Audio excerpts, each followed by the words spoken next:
What you're going to have to do, Zemena, is, and this is true for all pitch problems, when somebody's really not able to match pitch, or they're really basic with their music skills, you have to go to them a lot. Don't make them come to you, go to them. And what do I mean? I mean, find exactly what level they are at and stay at that level until they're ready to move to the next level. I've had students where if I give them mum, mum, mum, mum, mum, they'll, on first lesson, mum, mum, mum, mum, mum. And that was a mum, mum, mum, mum, mum, mum, mum, mum, mum, mum. Okay, well, we're not ready then for, what are we ready for? We're ready for mum, mum, mum, one note. Mum, mum, mum, mum, mum, mum. We stay at one note. Then maybe we're ready for mum, mum, mum, 3, 2, 1, and we just stay there. I would back off if the student is not able, there, you gave them this, and they're doing something else, they're not ready for it. Find an, I know it's a simple pattern already, but find an even simpler one. Make sure they have a victory there, and then add one more note to it. And then once they have that, add one more note. Or if the third was easy for them, then we graduate to the fifths. Okay, so just take it back a few, Zemena, and then build from there. And they'll thank you for it, because we want our students walking out of every lesson with a victory, right? We don't want them walking out thinking, I'm not getting it. So get more to the level that this student is at, and I think you're gonna get a good result. All right, let's go now to Boo Hockey follow-up. Can I feel the low abs go up or not? Now, the low abs don't go up as much as they go in, but you may have a little bit of an upward sensation. I don't think that's a bad thing. So that's okay, Boo Hockey. Now, Lucas Oliveira d'Antonio, one of our friends. Hey, Justin, in your video about vocal range, you've said that bullying your registers is bad if you want to sing a higher range. Yes. So belt exercises are not a good idea. Can you explain more about it? Yes, I can. We need to unpack that word bullying that I used. When I say bullying a register, I just mean pushing weight and volume and force in order to achieve it. There's nothing wrong with doing belt exercises, but really good belters are not loud, and they are not forceful, and they're not bullying their voice. It doesn't feel like they could run out of steam at any second. It seems fairly easy for them. So even if we're doing a belt exercise, we're making sure that it doesn't have too much weight. It's not getting too squeezed, too loud, too thick, too forceful. So please feel free to challenge yourself, to push the limits a bit, to belt, all of those things, but don't bully it. Don't push it past where it's not, where it doesn't feel comfortable anymore, and you can just tell you're maxed out. And again, really good belting is not a loud event. All right. So if you do that, then your middle voice is going to be smoother, and then you can keep on going up higher in any of the registers. Nice job. Ela Adamek. Hello, Justin. When I'm relaxed and not thinking about it, I can do such good runs and everything is on pitch. But once I record, I stress out and it sounds bad. How do I stop overstressing? Oh my. Well, I'm glad that you can do such great runs when you're relaxed. I think you probably mean in the recording studio. And if that's the case, with anything with nerves and stress, we need to find strategies to reduce that. And one of the big ones is immersion. So let's say you got a big recording studio time coming up. I would love for you to have done mini recording sessions on your own before that. I want you to be immersed in the world of recording. In other words, if you're practicing at home or with your teacher, and then suddenly the environment changes and you have to deliver a perfect riff in the studio, you changed your environment so much that's what caused the stress. Can you perhaps do a daily recording session where at the same time, 12 o'clock, this is my recording time, and you throw on the microphone, doesn't have to be a professional one, and you do that riff and run passage every single day, record it. Then that's a daily affair. That's not something coming up, a big recording session, okay? So I would challenge you to recreate the stressful environment as much as you can before it counts. You might even do some performances in front of friends or family, recording them as well, recording yourself singing that riff and run with others watching you so that you have immersed yourself in the experience. Then it's just an everyday thing, and it's not something that you have to think about. You've actually practiced the stressful environment, and it's not nearly as stressful anymore. But we often miss that step of sort of practicing our nervousness or practicing our stress. Give that a try. Next, Karina Chen. Good to see you. I have a problem in breath management when singing Never Enough. Don't we all? Please give me exercises to combat that.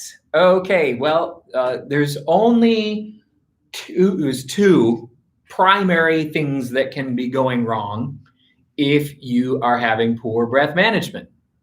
One is the breathing, and two is the vocal cords, right? You've got the resistors and you've got the airflow.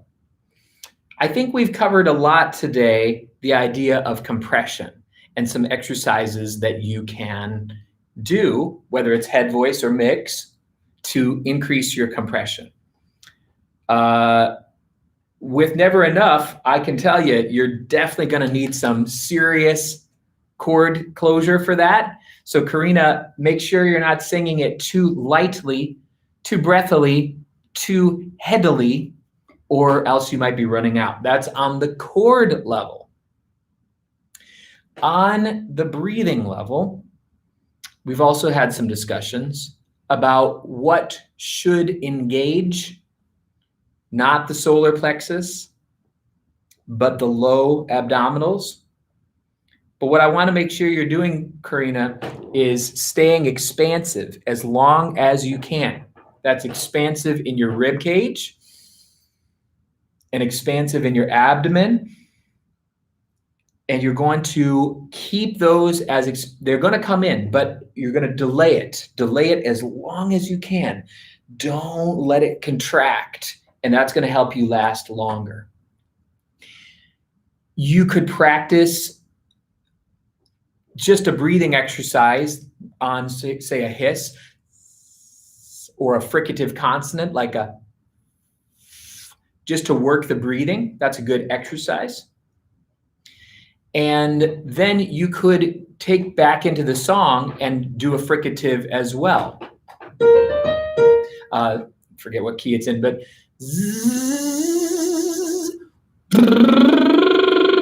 fricatives, lip trills, things like that simulate that same breathing experience.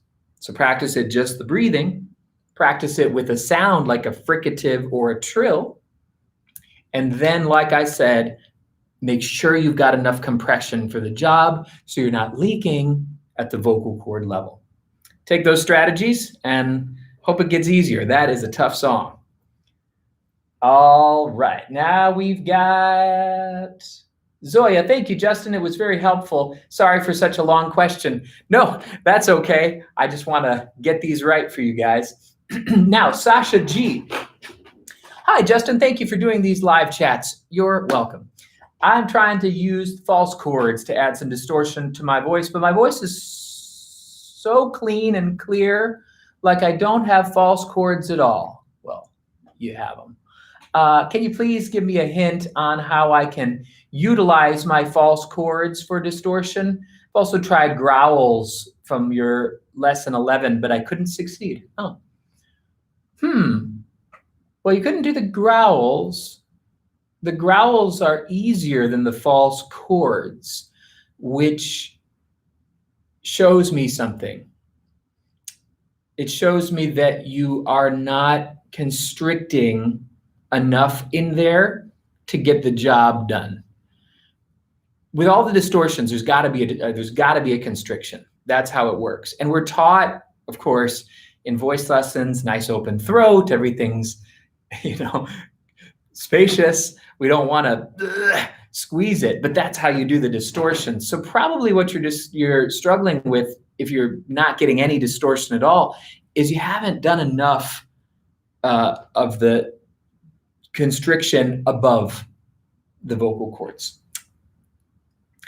A few nice little strategies to get that started are twang, actually. Oh, come you talk in the most twangy voice ever. And sort of find a little squeeze action that way. You can do like you're at a football game and you're pretending to be the crowd, but you're just going to whisper like, yeah, yeah, that sort of thing. That gives you a little bit of that extra constriction. And then I actually really like that yeah sound, because the ah vowel is our brightest, twangiest vowel in some senses.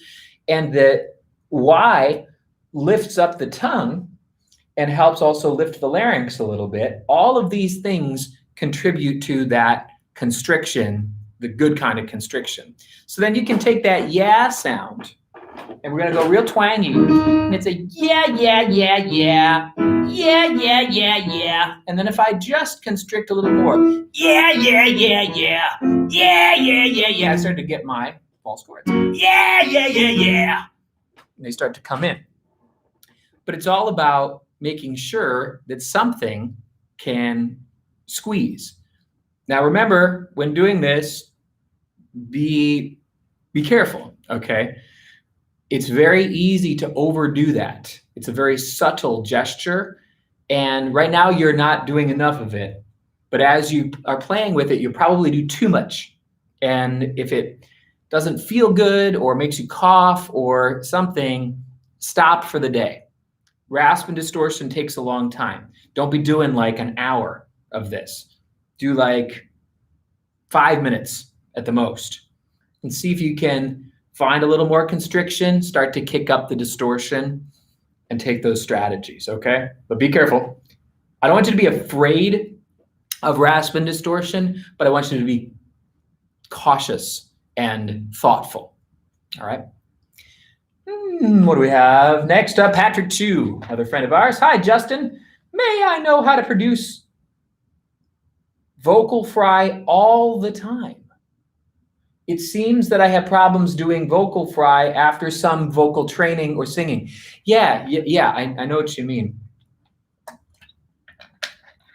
Sometimes after using our voice in a really nice, clear way, the fry can be elusive, and we find it challenging to get it back.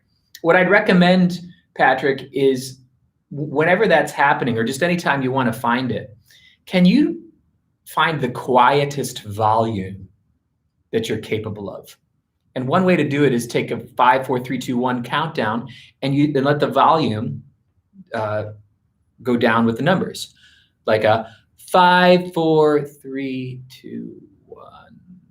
And by 1, we want to be frying. 5, 4, 3, 2, 1. And let the volume get as small as you can and invite the fry. Probably as you're singing, you're using a certain amount of breath flow and a certain amount of chord closure, and the instrument gets used to that. But with fry, we are using the smallest amount of breath. So you want to use a very little amount of breath and consequently very little amount of volume. Once you've done your 5, 4, 3, 2, 1, then you're there.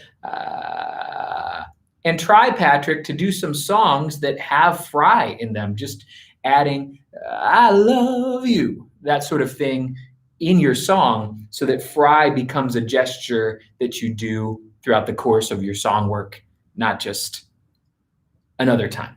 All right? And Leah Manaker, Leah. Hi, Leah. Coaching a beginning songwriting duo looking to improve their sound. Where do you typically start with these types of students? I have some ideas exploring sounds and talking about their influences. That's smart. Breathiness, chestiness, but I love your insight into your process. Well, boy, that's a tough one because of the term improve their sound. I love what you said about exploring their influences, because if you want to give a student great results that they're very, very happy with, we have to be very clear on what their goal is and what the expectations are. Okay, so improve the sound. If that's the request, you're in a bad position as the teacher, because we got to be specific about what that means, because so many different sounds could be good sounds, but are they the good sounds for this group?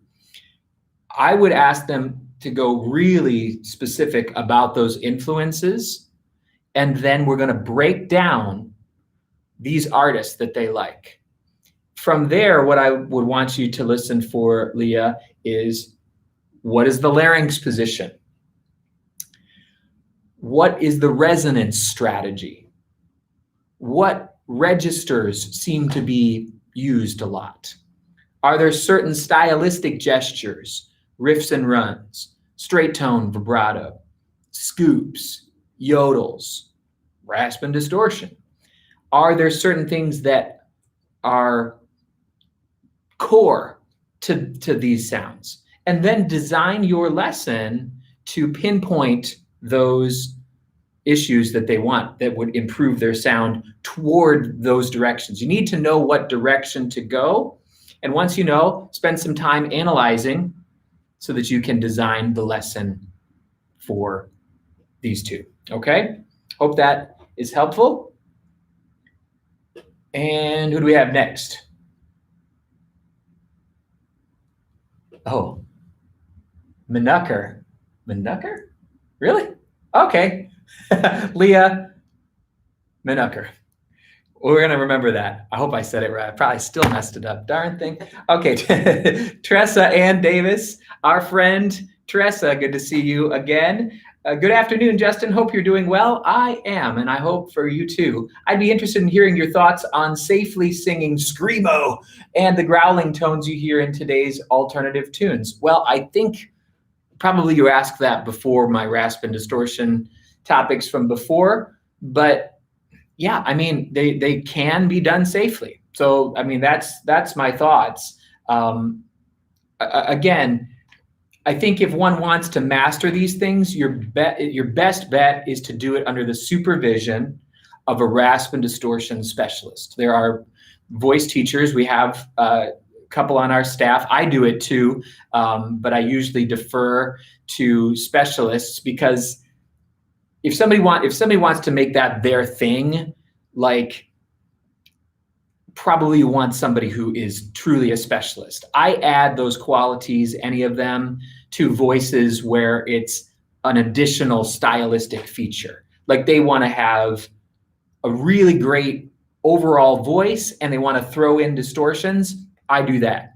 But if somebody's like, all they want to do is like metal and screamo, like I'm not your man for that. So I defer on those things, but there are definitely people that do it for many decades, and they're able to sustain long careers. So that even just that should prove to all of us that it can be done safely. It's just a matter of, just like you would tweak your mixed voice, right? We all start off with chest voice and head voice, and we're trying to blend the two. And you spend decades blending those two things in many different ways. It's very subtle. The same thing is true with the distortion gestures. It's not just like, right? We spend a lot of time tweaking it. And those people who are metal and screamo performers, they have done the work. Some way or another, they have done the work. Many of them haven't had voice lessons, but many of them have. And especially these days, we're moving towards that being more of a trained sort of situation. So I think that should answer that one. Joanna A. Hi, Justin. Nice to see you in the office again. It's good to be in the office. Yeah. We're kind of moving back in person here a little bit in New York, which is very exciting. In one of your videos on head voice, you speak about singing with a wide larynx. But how do I know if I'm using a wide larynx? Should I feel it? So wide larynx should definitely be like, in quotes. What I mean by a wide larynx is both a low larynx and a feeling of decompression, right? So essentially the feeling, okay? The opposite would be the high larynx with a tension, all of that. So when we drop the larynx, naturally there's some opening of the vocal cords, but when we want to sort of, I guess, if you're feeling tension, if you're feeling the vocal cords coming together too firmly, too adducted, the larynx is raising, you can think not just of a low larynx, but also a wide larynx. So that's sort of a little bit of a, I don't know, just a visual. And those images and visualizations can be very helpful. I always try to be very specific and also use images. So the feeling of width might be something that you feel, but ultimately what that means is deep and decompressed. All right? Great. And should you feel it? I don't know. You'll have to tell me. In doing a low larynx with decompression, does it feel wide to you? And if so, use it. Zemena, they can reproduce the melody, but in a different pitch. Oh, man.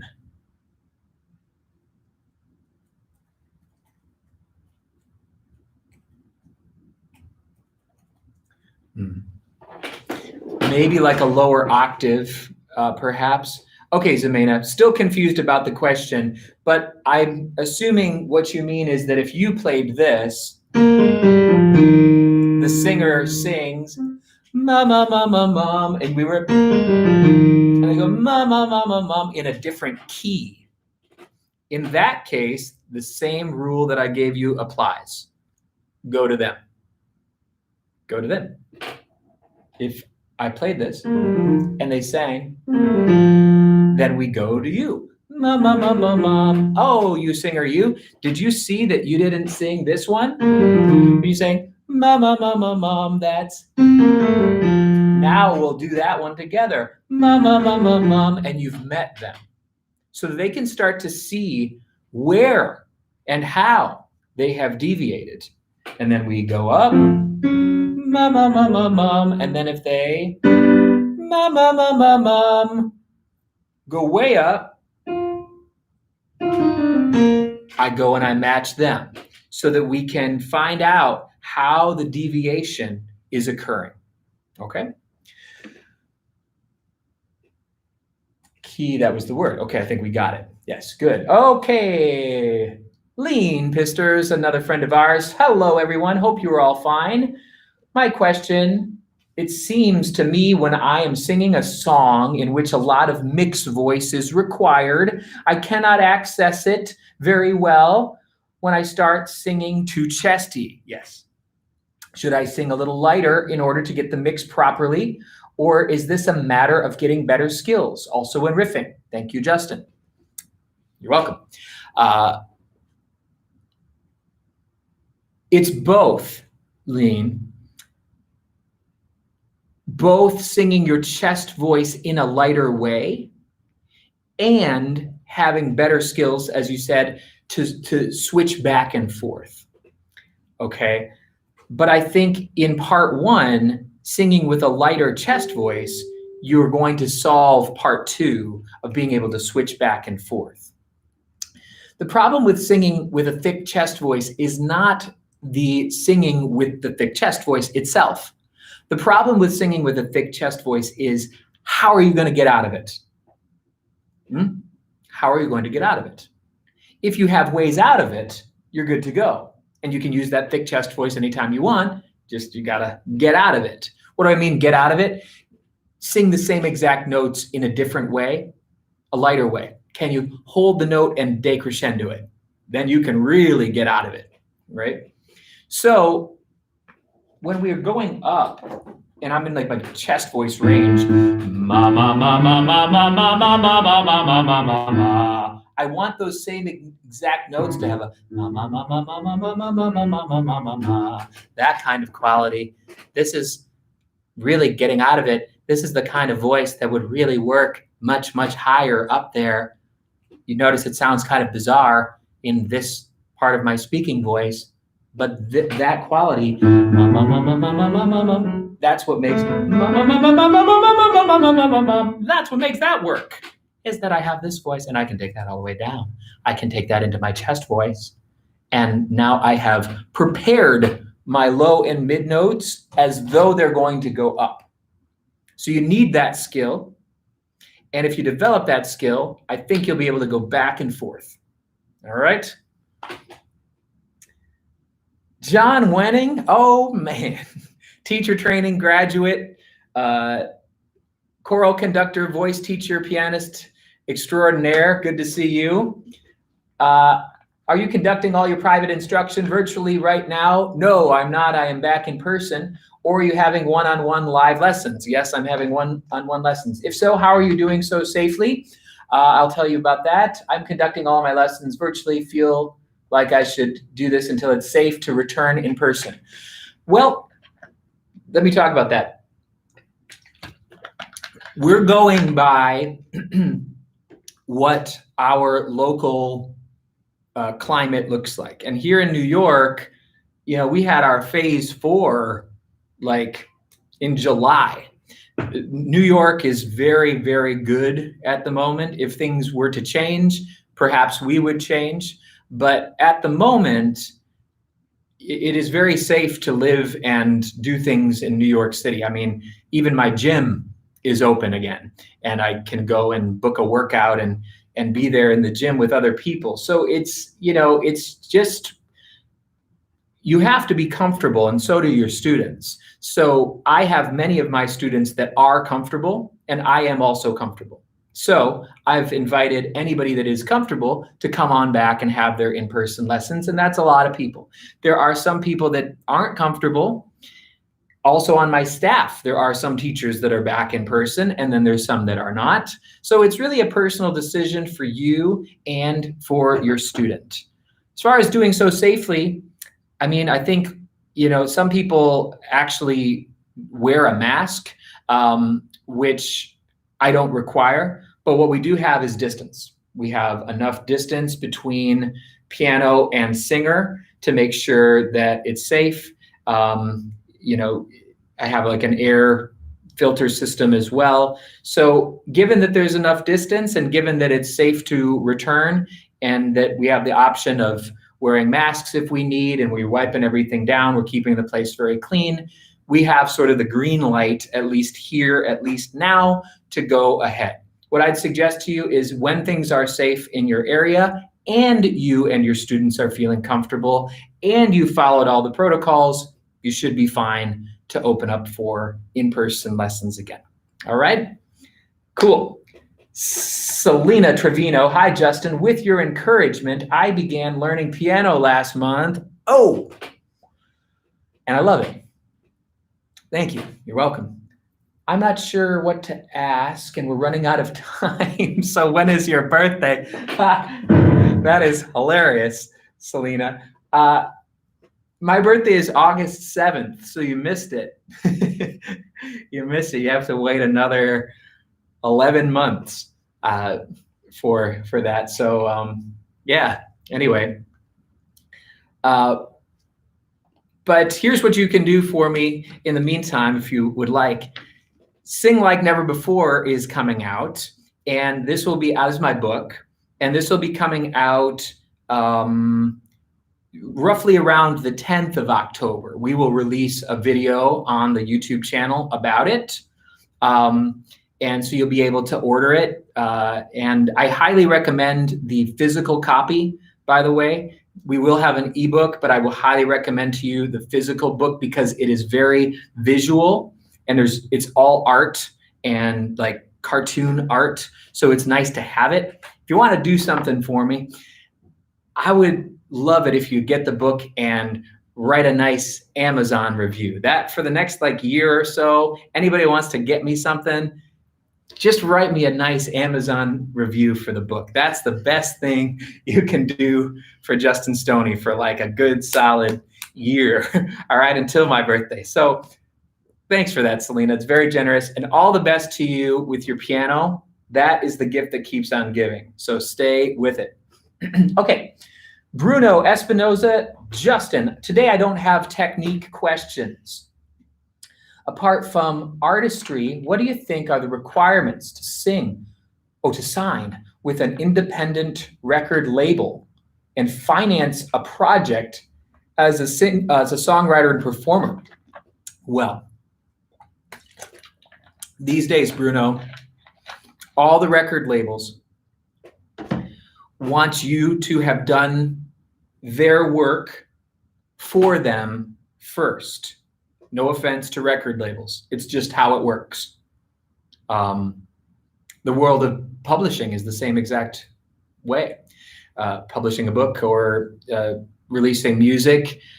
The climate of that industry these days, since we have so many ways to distribute things on our own, they want you to have done the work. So what does that mean? That means you'll have to have recorded something great. You will have to have had a solid social media presence with lots of fans, lots of activity, Instagram, YouTube, Facebook. You'll have to have all of that, some music videos. Usually, I know right now is different, but some performance experience where you can say, when I performed here, we had 1,000 people come. They want to see that there's serious traction that you've done on your own before they're going to take you on. They almost never just take risks on people who are really talented, but they don't have much put together. They'll just say to you, get on Instagram, get on YouTube, build a following, and come back to us when you have a following. So those are sort of the requirements. As far as financing a project, that I don't know how to answer, but I think you can actually these days produce some really quality content for a good budget. So if you get the right setup, you can record videos and your music at home and start to distribute it on social media for low-ish costs. You'll have to spend something, but you can get your stuff out there without breaking the bank for sure. All right, is this the last question? Yeah. Okay, we have one more question. From Rico Lamar. Hey, Justin, whenever I feel like I'm going high in the mix, it sounds more like reinforced falsetto to me and not the chesty belt that I'm aiming for. Right, I bet it is. How do I differentiate between high chest mix and reinforced falsetto? Very easy, Rico. does it connect with chest voice or not? If it connects with chest voice, it is your chest dominant mix. If there is a blip as you are descending, then you're in your reinforced falsetto. In other words, I could have a real rockin', yeah, hey, that's falsetto. But if I take that thing down, yeah, it's a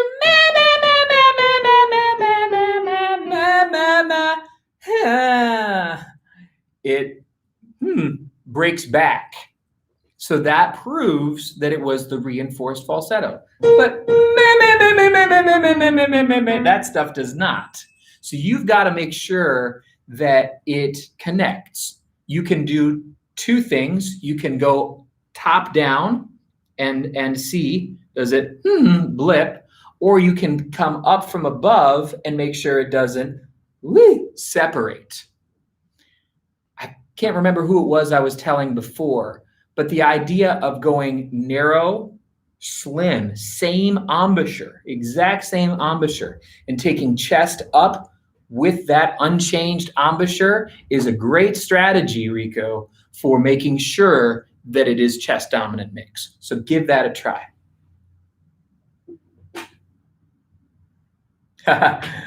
J.S. Frederick says, hopefully the book comes with free shipping internationally. Sorry, J.S. Frederick, we can't do that for you. But there might be some other options for you, or maybe you do want the ebook. But I do hope that you really like the book. It took me six and a half years now to get it out there. And so I hope it's a blessing for you guys. And this has been a wonderful time as usual. So I thank you and I bow to you. Awesome Sunday crew. I love spending time with you. I love answering your questions. Thank you for your support of the stuff that we do, videos and the book and all those things. You'll be getting more videos soon. We're still on hold because of the book, getting it out there. But once the book is out, I'm going to be back to some videos. Brendan has a video coming out tonight, how to do an Elmo impression. So check that out. And please join the live Q&As each month with me and also with Brendan. And again, I thank you all for your time and support. And just a great fun to be with you each month. So we'll see you in the month of October. And all the best to you until then.